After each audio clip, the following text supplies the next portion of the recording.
Jadi alas kalang itu kepercayaan masyarakat yang kita dengar secara turun-temurun, memang alas yang jalmo moro jalmo mati. Jadi bisa diartikan bahwa barang siapa yang datang ataupun moro itu bersiap-siap juga nanti bisa hilang ataupun mati.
Sobat Javanica, ini saya sudah bersama Mas Jamroni. Assalamualaikum Mas. salam. Iya, salam rahayu. Rahayu. Nanti kami dari tim Kisah Tanah Jawa mohon bantuannya Mas, didampingi selama nanti kita mencoba menelusur di dalam, kira-kira akan menemukan apa, dan insya Allah akan juga mendapatkan pesan seperti apa. Oke. Sebelumnya kita mengucapkan banyak terima kasih untuk kesediaannya waktu pada kesempatan kali ini. Oke, siap. Oke, kita mulai ke dalam ya Mas. Kami tim Kisah Tanah Jawa juga beruntung bertemu dengan Mas Jafroni. Beliau ini adalah pemerhati budaya dan juga persebaran dari masyarakat suku Kalang.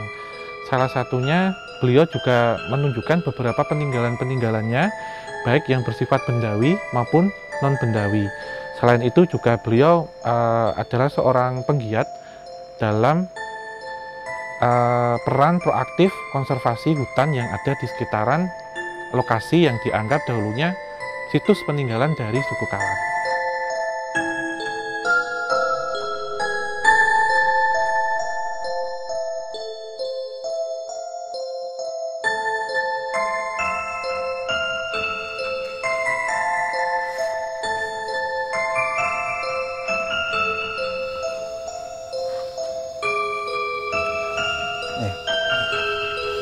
Ini kalau saya rasakan Mas, ini kan banyak terkandung mineral yang ada di sini macam-macam.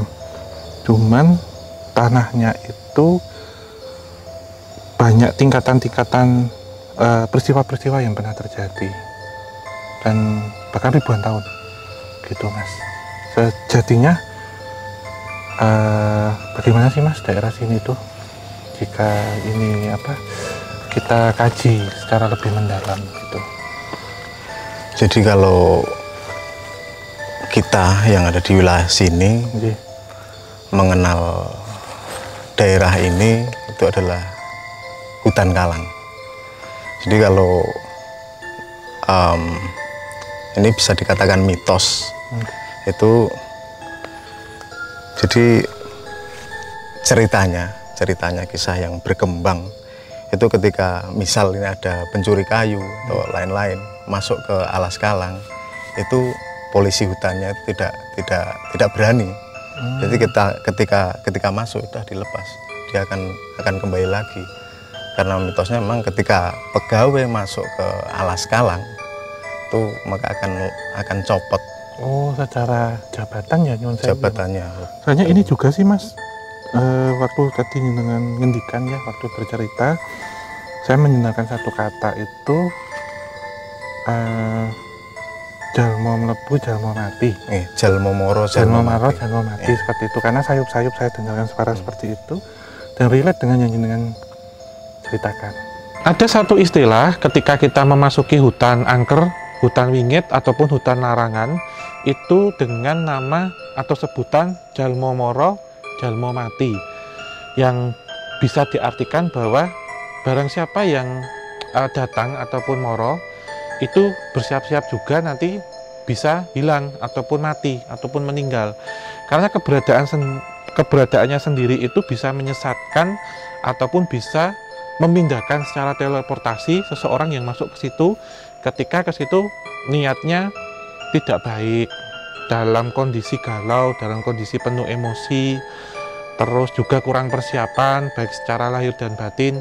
Sebagai contohnya, ada satu kasus seorang perempuan yang karena ada cekcok dengan suaminya dan posisinya sedang emosi, kalut dan sedih masuk, sehingga itulah yang disebut dengan jalmo moro, jalmo mati. Siapa yang berani datang juga nanti akan bertemu atau menjemput kematiannya sendiri. Jadi alas kalang itu memang kepercayaan masyarakat yang kita dengar secara turun-temurun, memang alas yang itu tadi jalmo moro jalmo mati. Jadi sampai sekarang ya sisi baiknya, sisi positifnya, kayu-kayu dan lain sebagainya di hutan Kalang itu masih terjaga. Masih terjaga ya Mas ya. Dan ini juga ini sih Mas, di tanah ini juga memberikan informasi tersimpan tidak hanya cadangan sumber daya mineral dan juga sumber daya alam, tetapi juga artefak-artefak sejarah yang berkaitan dengan perkembangan tanah Jawa sendiri dan juga leluhur tanah Jawa, bahkan berkaitan dengan bagaimana peradaban Nusantara secara luas itu juga tersimpan di sini.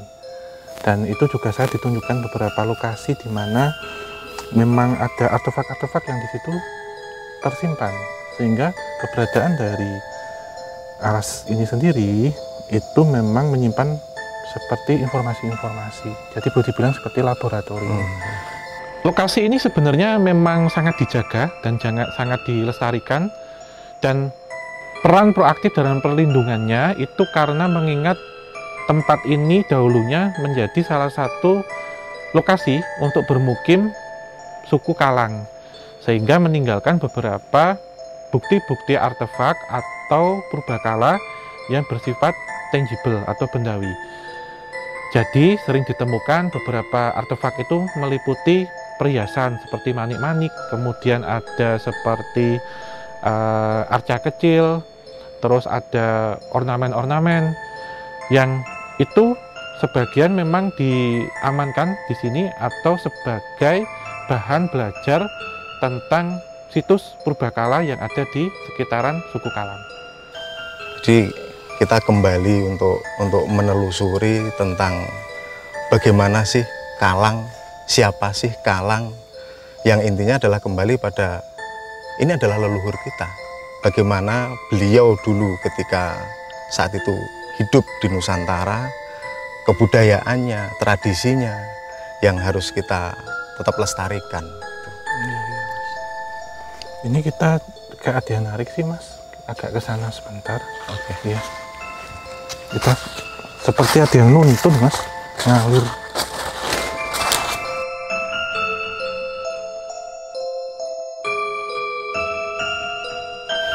Ini ya Mas ya. Oke.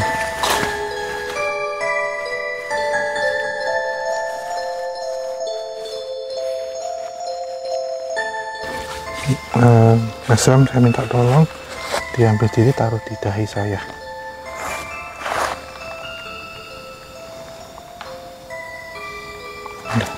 Kasih ya Mas.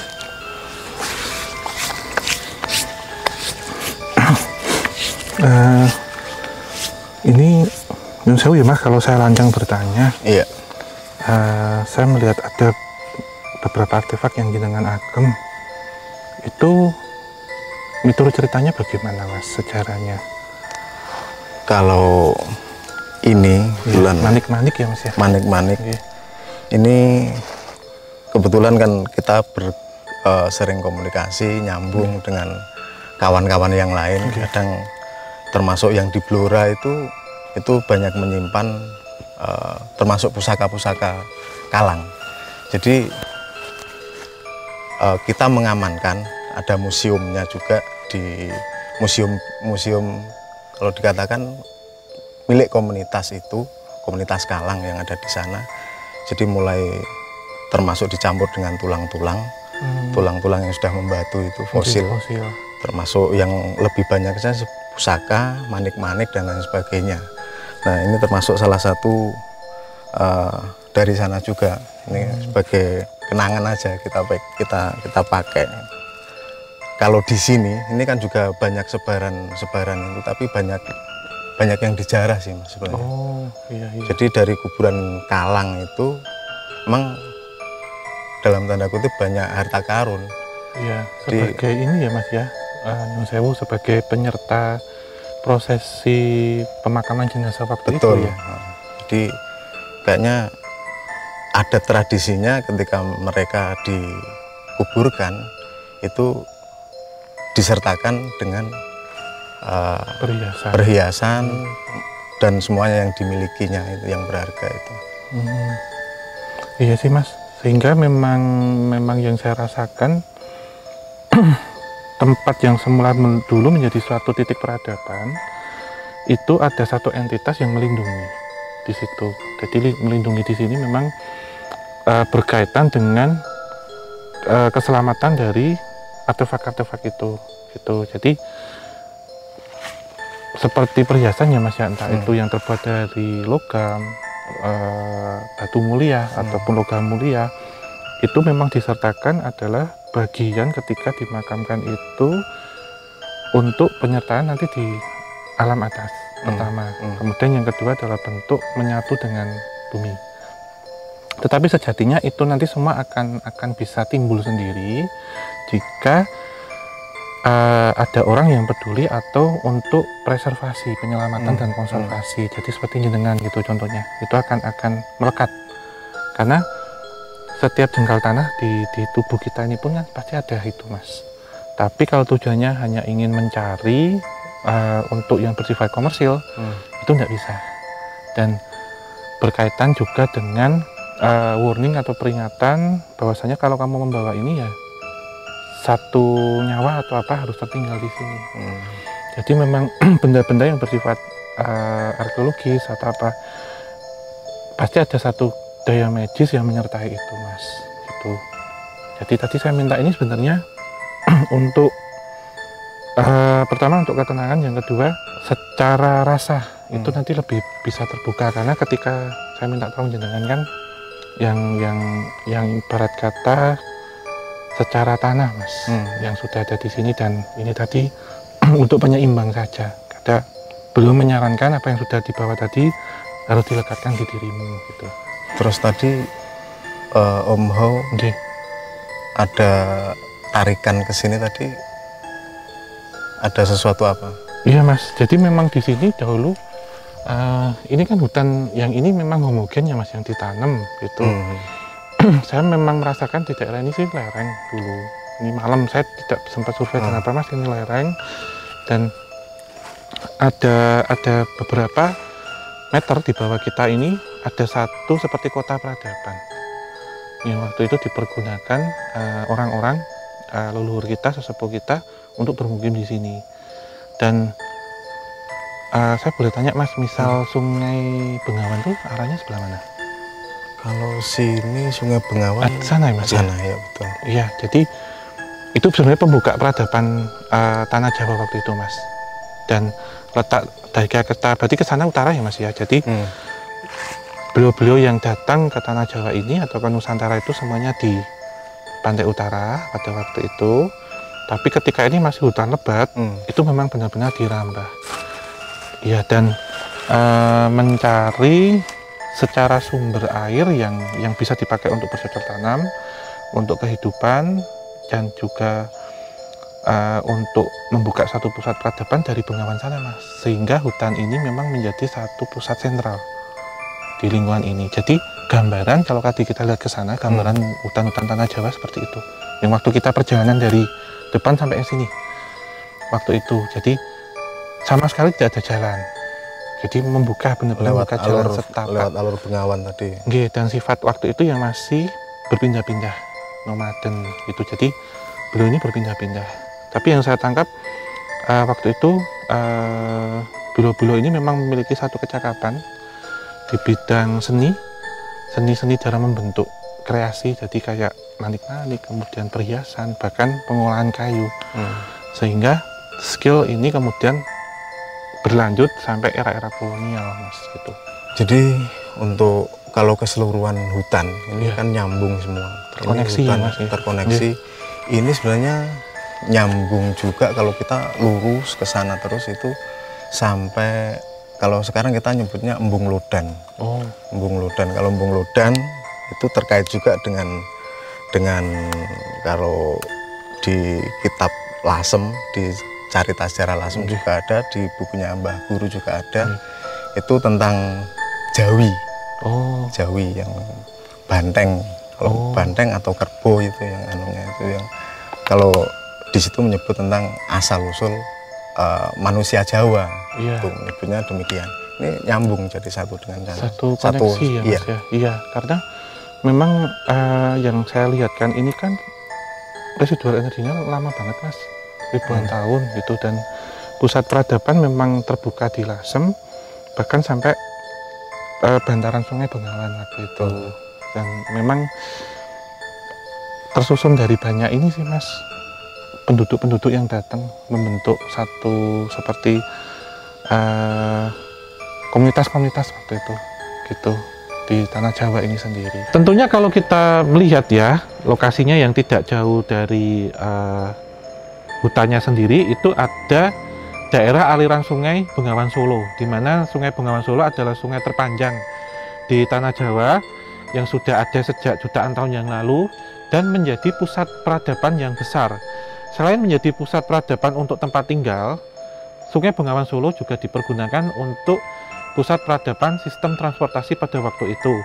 Dan tentunya sistem yang dipergunakan untuk bertahan hidup yaitu bercocok tanam, sehingga diperlukan beberapa percabangan ataupun penampungan-penampungan air yang berupa situ, embung, ataupun saluran-saluran irigasi yang dibangun. Jadi memang ditemukan beberapa embung-embung di sini yang fungsinya memang zaman dulu, jika kita tilik ya dari hidrografi pada waktu itu, lokasi sekitaran bantaran sungai itu dipergunakan untuk kawasan tinggal sejak era keberadaan manusia lampau ataupun manusia purba hingga kedatangan suku Kalang di tanah Jawa ini. Dan kecerdasan dari suku Kalang salah satunya adalah mengelola sistem perkayuan ataupun sistem tata hutan, termasuk sistem irigasinya. Irigasi yang fungsinya untuk mengaliri beberapa lahan pertanian dan juga lahan perkebunan, sehingga diperlukan embung itu untuk melengkapi dari sistem irigasi tersebut. Kita satu titik lagi, Mas. Kita akan cari sebelah sana, nggak apa-apa. Nanti untuk kita mendapat apa sih cerita di situ berikutnya gitu.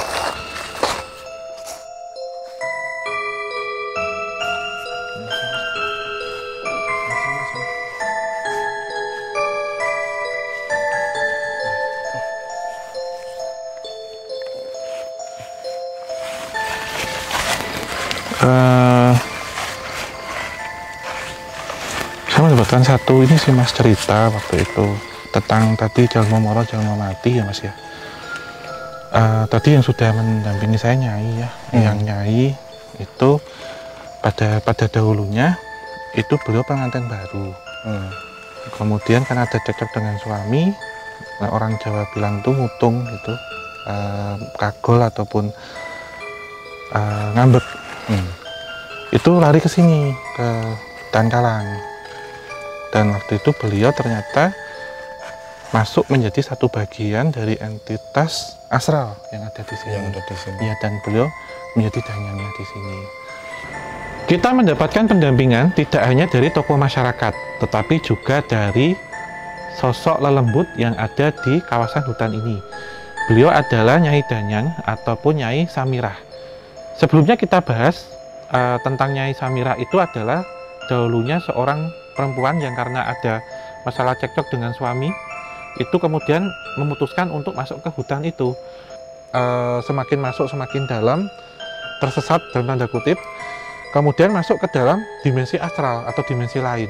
Setelah di situ bertemu juga dengan sosok astral yang lebih besar dan terpikat atau menjalin suatu hubungan asmara. Kemudian beliaunya ini menjadi salah satu danyang ataupun lelembut yang memiliki satu kuasa di hutan tersebut. Beliau memang di sini mendampingi kita karena pertama beliau mendengar bahwa tujuan kita datang untuk menelusuri dan eksplorasi hal-hal yang berkaitan dengan sejarah, budaya, dan transformasinya dari masa lampau ke masa kini. Sehingga karena niat tujuan kita baik, kita juga sopan santun dan kita ada izin baik tertulis maupun tidak tertulis, sehingga agar perjalanan kami diberikan kelancaran dan informasi yang didapatkan bisa maksimal, beliau bersedia untuk mendampingi penelusuran kami pada waktu itu. Selama tadi saya berjalan itu sebenarnya mendampingi, tapi di sini mengaturkan untuk pamit dulu singkat, karena nanti mungkin ada beberapa yang Mas Ham ceritakan atau Mas Ham sampaikan ketika kita sampai di sini itu seperti apa gitu. Ini tradisi juga, walaupun sebenarnya juga sudah tidak banyak yang seperti itu gitu, Mas. Menjaga, tidak banyak yang masih mempergunakannya, namun masih ada 1-2 yang masih menjaganya hingga kini. Ya. Jadi ketika kita masuk, ini tidak hanya hutan Kalang sih sebenarnya, ya. Di hutan manapun ini kita sebagai orang Jawa kan sama tradisinya, uluk salam minimal kayak gitu. Lah khususnya kalau di Kalang ini biasanya kita juga ada tradisi obong kayak gitu. Untuk melanjutkan penelusuran itu diperlukan beberapa ritual. Salah satunya setelah kita komunikasikan dengan penjaga lokal ya, atau Bapak Juru Kunci, akhirnya kita disarankan untuk melakukan satu ritual bakar-bakar kemenyan di situ dan memberikan seperti caos dahar berupa sesaji. Tujuannya di sini memang memberikan seperti halnya kita datang ke suatu tempat untuk bertamu, alangkah baiknya kita membawakan buah tangan dan juga sebagai izin permisi agar nanti tidak diberikan gangguan, kemudian diberikan kelancaran dan hubungan silaturahmi kita baik secara alam nyata dengan alam gaib itu diberikan kelancaran. Semua ini juga ada saran dan masukan serta peran aktif dari Nyai Samirah, karena beliau mengarahkan step-stepnya mau kemana, kemudian selesai jam berapa, termasuk keamanan-keamanan dan sikap yang harus kita jaga, pantangan-pantangan agar kita datang sehat, selamat, pulang pun sama. Salah satunya ya, memang tujuannya tidak lain untuk menyatukan kita yang hendak masuk Kulon Nuwun, nyawiji dengan beliau-beliau yang kita yakini masih ada dan eksis untuk berada di hutan Kalang ini. Oke. Ya, berarti nanti kita ada lelaku untuk itu ya, Mas ya? Iya. Oh ya, ini kita ada di perhentian ketiga. Sekali lagi ini ada yang ketiga dari sebah 3 dari tadi, dan habis ini mungkin kita akan cari satu tempat untuk lelaku ritual tersebut. Dalam ritual ini sebenarnya dirahasiakan ya prosesnya, karena berkaitan langsung dengan interaksi kepada para makhluk-makhluk astral yang ada di situ. Dan kita ada beberapa kamera itu pun sifatnya tersembunyi dan tidak seakurat ataupun tidak serapi seperti biasanya. Karena dalam prosesi ini selain ada beberapa pantangan seperti tidak terlalu boleh diekspos dan tidak boleh terlalu banyak orang, karena dalam komunikasinya diperlukan suasana yang cukup hening di situ. Karena hutan ini luas, kemudian jangkauannya termasuk komunitas makhluk astral di situ pun banyak. Sehingga ketika dipanggil, energi yang datang itu pun besar, karena bisa dikhawatirkan mempengaruhi beberapa piranti-piranti yang kita gunakan dan juga mengganggu keheningan serta kesakralan ketika mediator itu mencoba untuk negosiasi ataupun komunikasi dengan makhluk astral yang ada di situ. Kami mengucapkan kepada tokoh masyarakat yang sudah membantu kami selama penelusuran di sini. Teruntuk Sobat Javanica, terima kasih untuk menontonnya. Kemudian like jika kalian suka, share sebanyak mungkin. Berikan kritik, masukan, saran di kolom komentar, serta nyalakan lonceng agar mendapatkan pemberitahuan dari kami. Dan jangan lupa subscribe. Akhir kata, wabila taufik wal hidayah. Wassalamualaikum warahmatullahi wabarakatuh. Mugia tansah pinaringan rahayu sagung dumadi.